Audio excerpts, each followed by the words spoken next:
Simple thing, where have you gone? I'm getting old.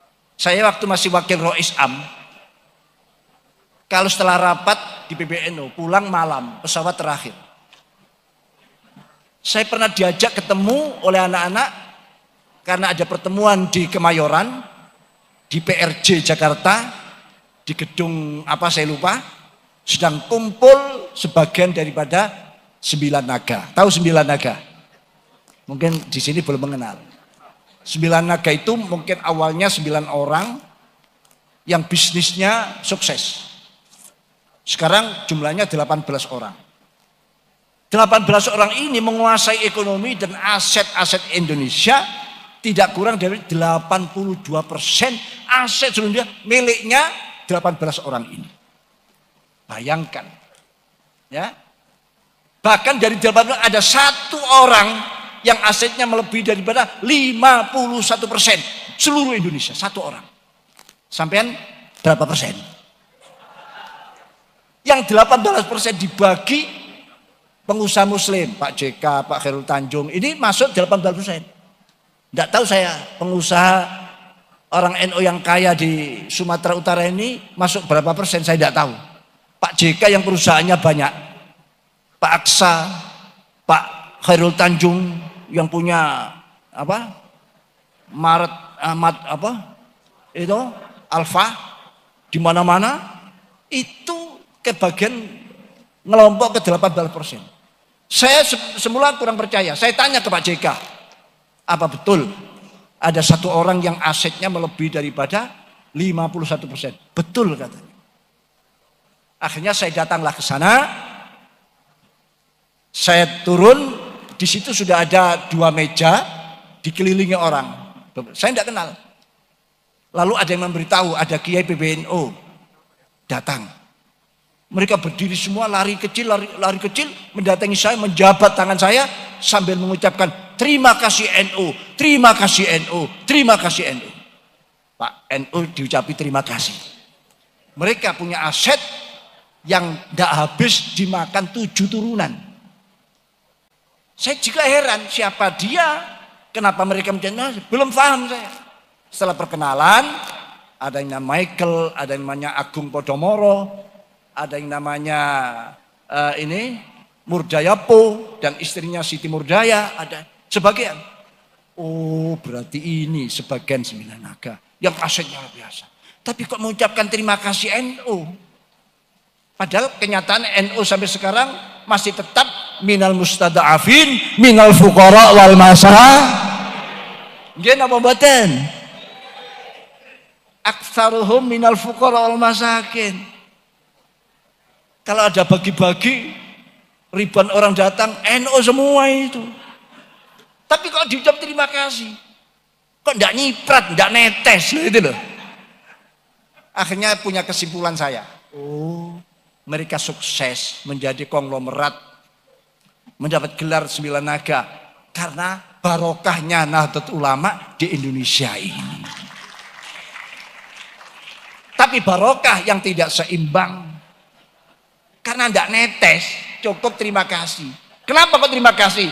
Karena orang NU kalau sudah diucapi terima kasih langsung tidurnya dan mimpi indah.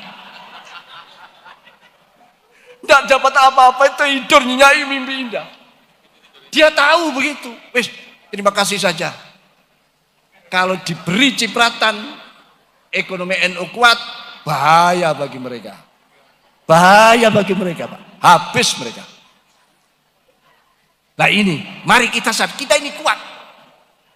Kita ini menjadikan orang lain sukses. Kenapa? Karena selama ini NU tidak pernah berontak. NU tidak pernah menurunkan pimpinan di tengah jalan walaupun ada kesalahan. NU selalu menyepakati hasil kesepakatan anak bangsa. Oh, sistem pemilu seperti ini ya sudah kalau sepakati. Tapi mbok yo ada perbaikan nanti diupayakan. Begitu sampai sekarang tidak pernah. Akhirnya negara tenang, negara tentram, tidak ada gejolak. Ekonominya, bisnisnya berjalan dengan baik.